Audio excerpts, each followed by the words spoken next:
The following episode gets the Abbey seal of approval. Hello everyone, this is TracerPixel128, and welcome to another episode of Tech Life Without Walls, a show where I show technology in a more homely feel compared to the more, I don't know how to easily describe it, like the more corporate feeling videos? I'm not sure. Anyways, in today's episode, we are going to be taking a look at Windows Millennium Edition 2nd Edition. I'm going to be installing it on this Dell Dimension E310. So I'm going to plug this in and let's start it up.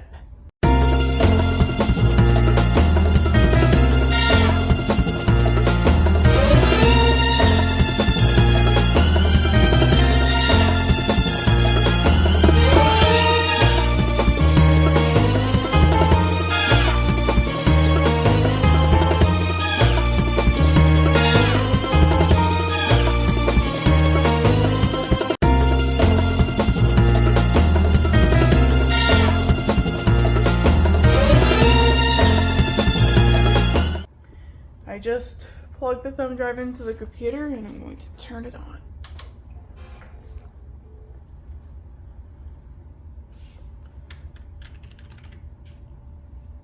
And I'm just randomly going into the setup to see if there's any configurations I need to make. It's got 1 GB of RAM. It's got the same 2.8 GHz Intel Pentium 4. Hyper-threading capable. Time is a little off by 3 minutes, but that's okay. Boot sequence. Okay, drives.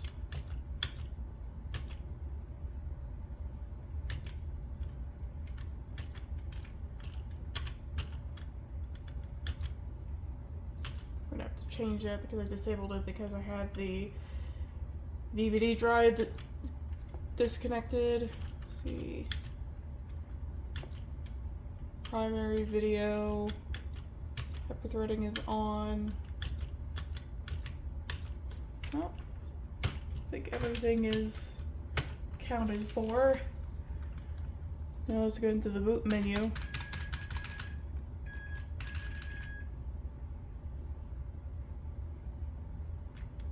Okay. Let's boot into the thumb drive and see it work. To see if it works, because I got easy to boot on it, so should work just fine.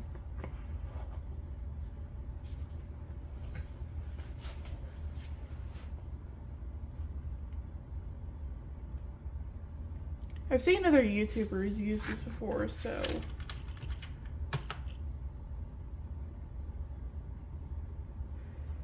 but I've never tried it myself until now. I'm going to install Windows XP.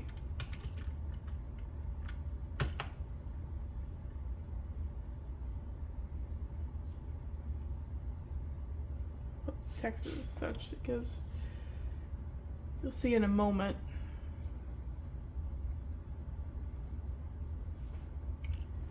Yeah, let's do option 3.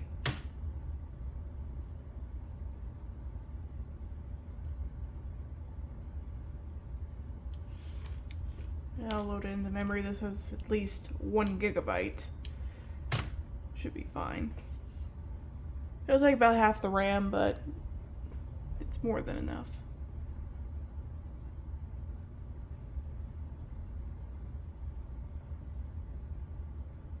This will take a while. If anyone else has used Easy to Boot before, let me know down in the comments what your experiences are. This is actually a pretty cool piece of software. You can load like different versions of Windows as well as even Linux distros as well. It has like a graphical user interface too. Even though there are actually much better applications for making bootable Linux thumb drives like Rufus, UNetbootin, although that's an old one.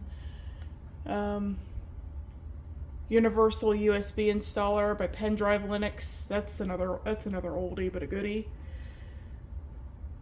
Let's say, and as well as Balena Etcher. Although I use Etcher mostly for putting SD card images onto a micro SD card for a Raspberry Pi. It also works for thumb drives, but Rufus is probably recommended. And now we're in the setup.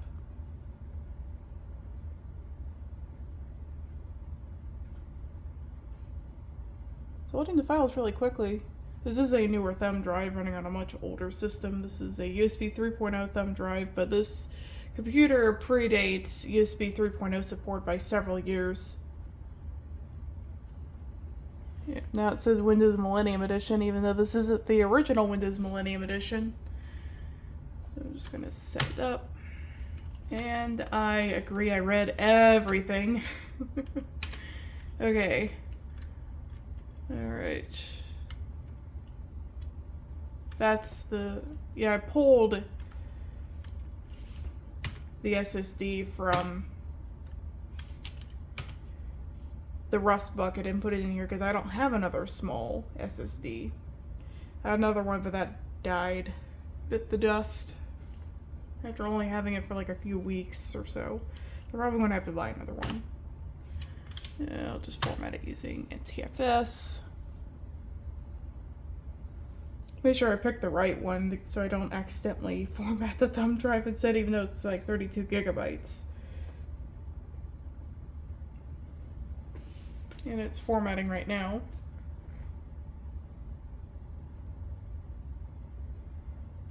Last time I ever used the original version of Windows Millennium Edition, not the second edition that's fan-made.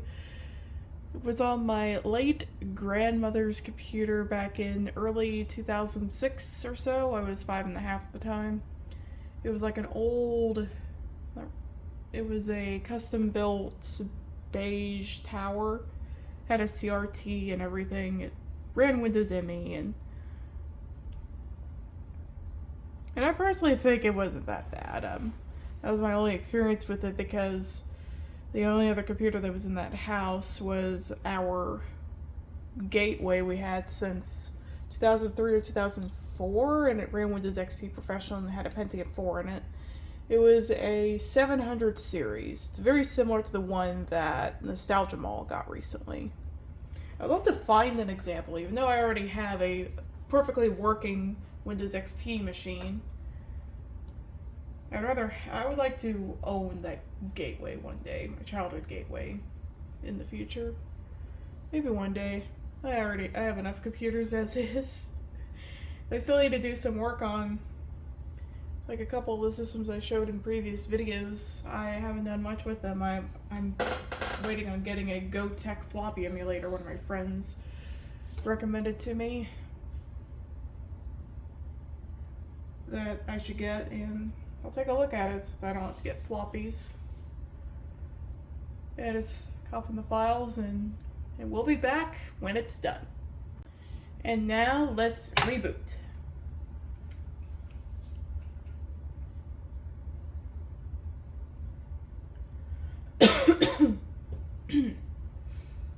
And here is the boot screen.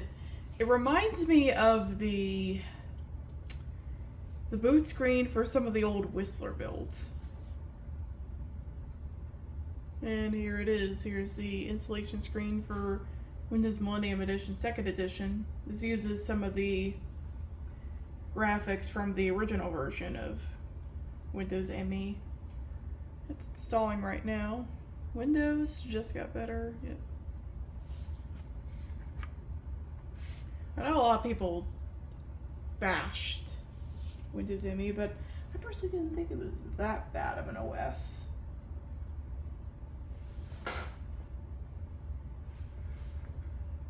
I personally think it wasn't that bad.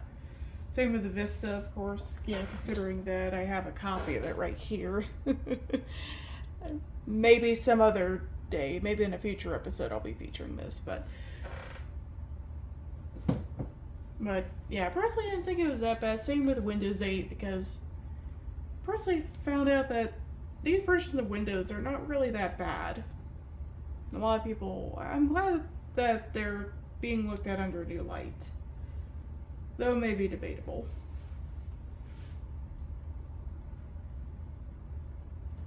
Although, in my personal opinion, this is just my personal opinion, although I know a lot of people may disagree on this, but I personally think that Windows 10 is probably the worst Windows version ever. At least, personally, that I've ever used. Experiences may vary depending on how your computer is and whatnot. But it kept giving me blue screens from graphics drivers, just blue screens out the wazoo. And it also failed to pick up my Wi-Fi adapter for some reason, and it was just unstable, and it was incredibly slow. It was slower than a snail covered in molasses. It was just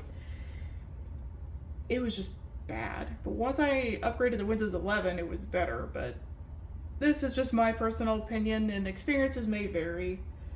So if you like it, that's fine. If you don't like it, that's fine too. We all have our preferences. It's like with ice cream. Home networking. They were really pushing home networking when Windows ME first came out.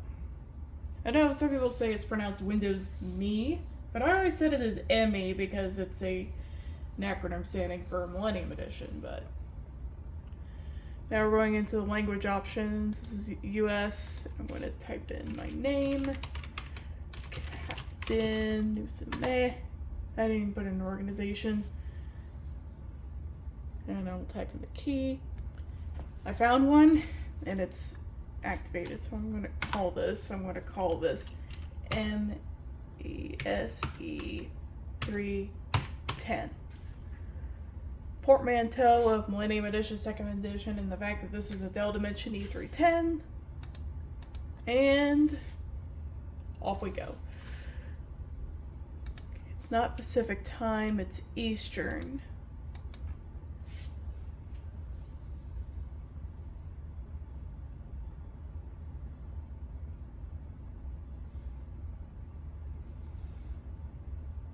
And it's still installing. I think this looks a little bit different from the Millennium Edition installer. Then again, I've never covered Millennium Edition on my channel, and I have not been able to because I don't have any way of making a boot disk, and I don't have a GoTech yet, but I'm planning on getting one in the future. DirectX. It was also the first version of Windows to have the internet versions of Backgammon, Checkers, Hearts, Versi, and Spades. I think there was... Of course, it was also famously included in Windows XP. Windows Media Player.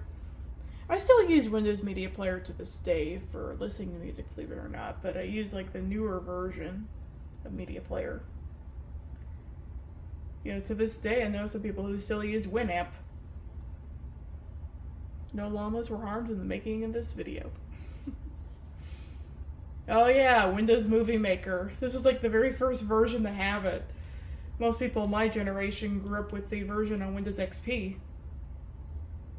I remember using the one on XP, the one on Vista, Windows Live Movie Maker, Windows 7, as well as Windows Movie Maker 2012. That was my main video editor of choice.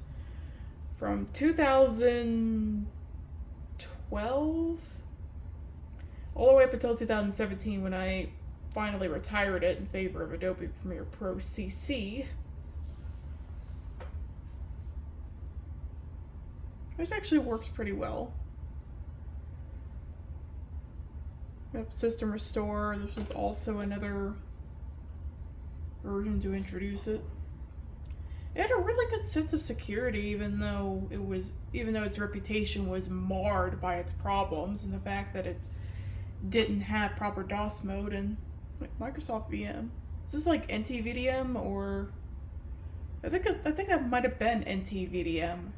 NT Virtual DOS machine that a lot of older versions of Windows had, where you could load older Windows applications or applications that were designed for older versions of Windows, like 16-bit applications, or those that are MS-DOS based. Because I remember being able to do that in Windows XP. Because it was the last version to have NTVDM, I believe, because I don't remember Vista having it, and there it goes, it reboots again. It's probably going to finish installing. Please wait. Probably going to go into the out-of-box experience, the OOBE. Windows adjusted your screen resolution, yes.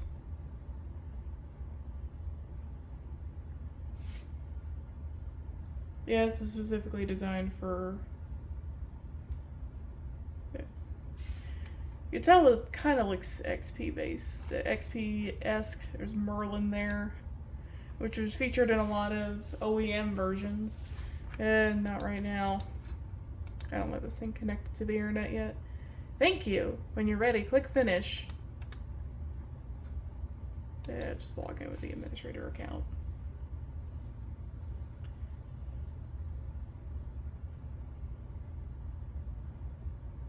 I don't have any speakers hooked up to this thing, so you'll not be able to hear the sounds. But here it is, running on a Dell Precision, my goodness.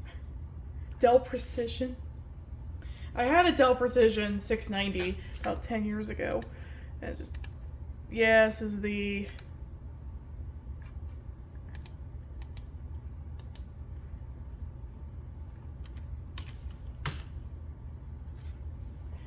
yeah, this is the thing.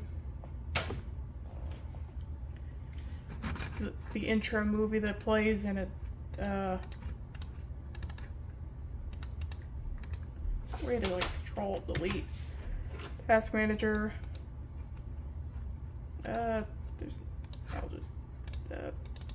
This is the intro movie, and I'm trying to stop it. Hold on.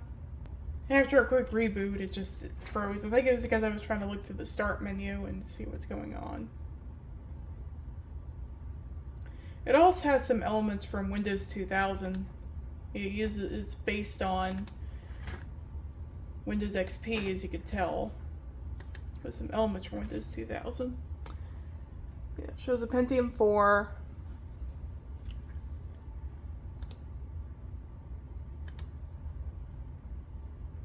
Let's go to the device manager. Yeah, it's not detecting the sound or the video card. I don't have the proper drivers. I have the drivers somewhere. I can easily get them from Dell's website. Detected the DVD-ROM drive. It detected the SSD I have in here. Got sound. Just has the built-in stuff because I don't have any, or just the generic drivers because I don't have the proper drivers loaded at the moment. And that's pretty much everything that I'll say for now. I will add more stuff to this video later. And I'll see you all in the next clip.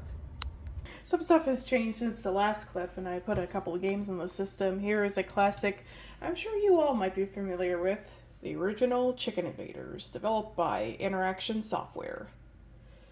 It was originally released in 1999. I remember playing this as a free demo on Real Arcade along with its sequel, Chicken Invaders 2. I think they made like up to 5 games. I've only really played 3. Yeah, well, 1, 2, and 3. I remember the third one was called Revenge of the Yoke. They even had like a Christmas one too. We do high detail. Let's play. Get ready. So I used to like pressing the button. Just have to be very careful. I have to turn on the sticky keys. I hate that. You press the shift button many times. Oh. Ah.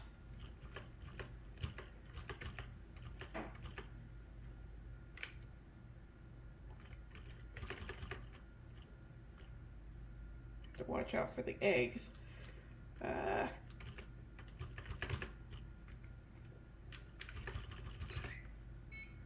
And I keep doing that. Well, yeah, I need to deactivate sticky keys. Hold on. Just did a little modification. I'm going to reopen the game. I'm going to skip through the logos.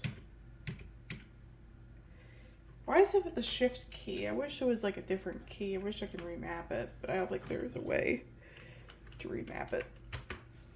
To remap fire to say Control or Alt, because if you press... Well, I think that fixed the problem. All I had to do was just turn off sticky keys. So I can press the shift key as many times as I want. Ah! It's raining chicken!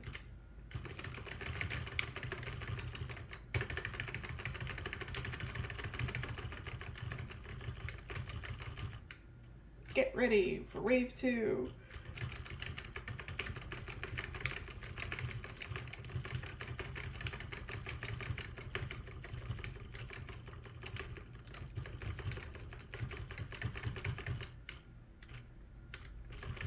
Oh, there's an upgrade.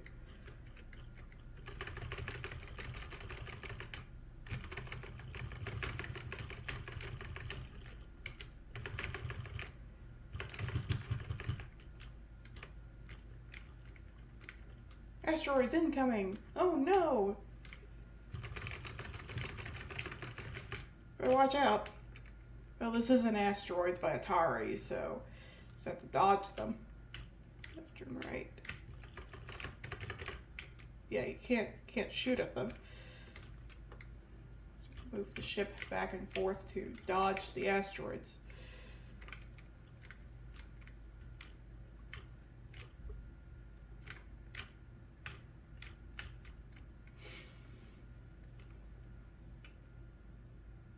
Get ready for wave 4. Oh! Circling the earth. The chickens.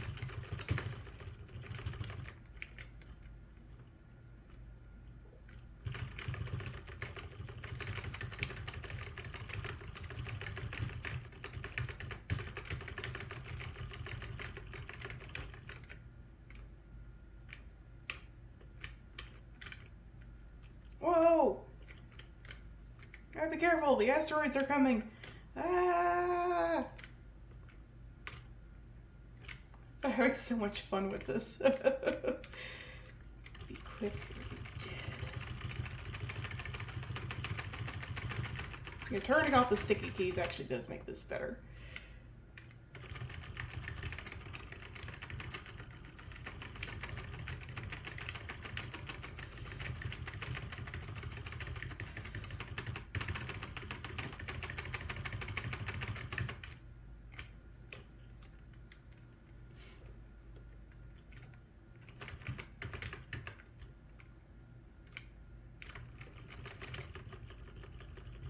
Oh yeah, oh yeah, this is the final boss.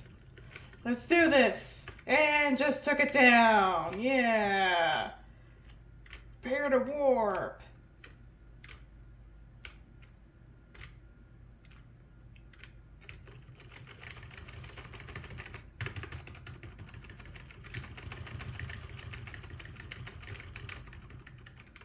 Oof.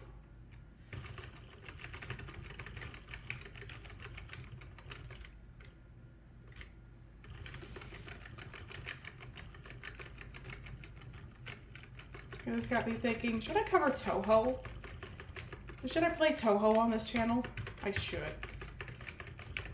A friend of mine gave me copies of some of the games. I should cover. I should play Toho on this channel. Although that's more of a bullet hell than this. So be careful of the and I'm dead. Well.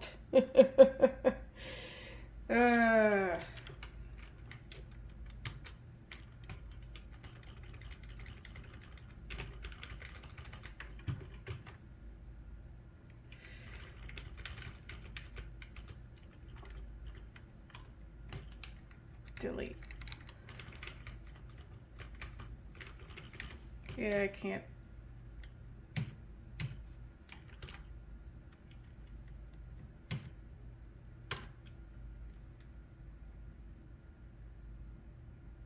Did you know you could compare yourself against people from all over the world by uploading your high scores to Chicken Invaders Internet high score tables? Continue your adventure with Chicken Invaders 2, the next wave.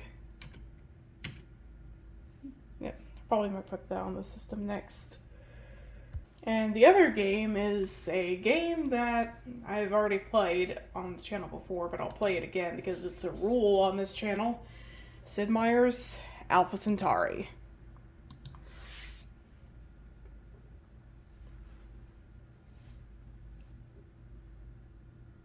You know, like how LGR plays Duke Nukem 3D or SimCity 2000 or something like that, or how MJD plays Half-Life. Well, here we play Alpha Centauri. Start the game. Yeah, the small planet.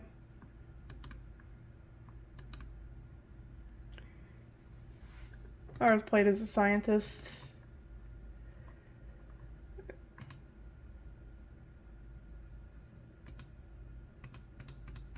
Yeah, just not really customized character. That's the character I always play as. I'll just call this something like Beacon Academy. Just a random name. Your colony pod has crash landed. Okay.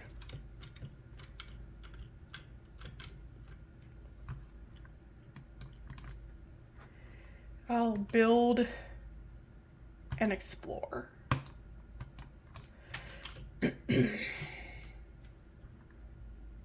Genetics. Okay, I'll conquer as well.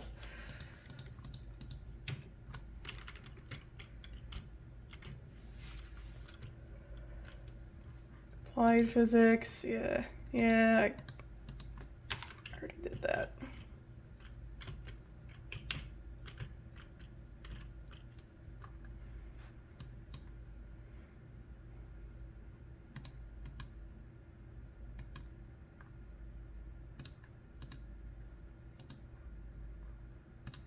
As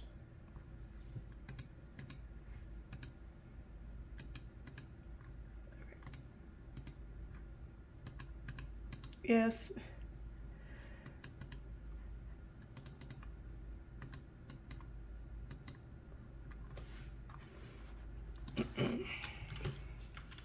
I'm just playing. Maybe I should do like a full playthrough. Just took down those worms. Okay.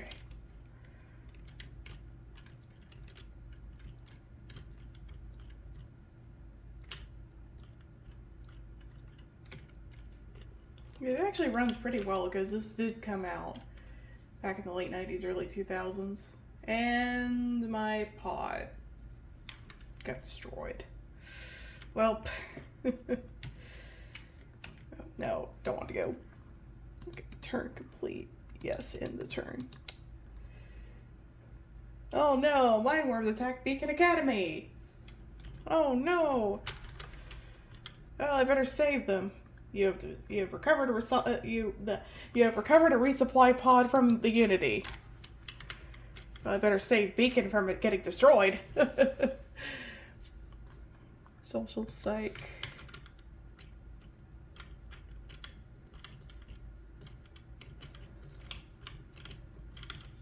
I loved playing this game when I was younger. I grew up playing it with my dad, so I'll end the turn.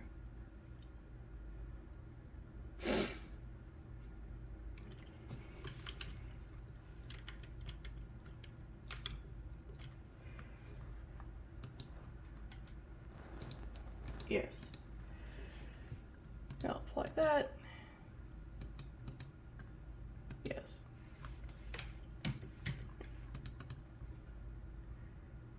Game. Now I'll just save it.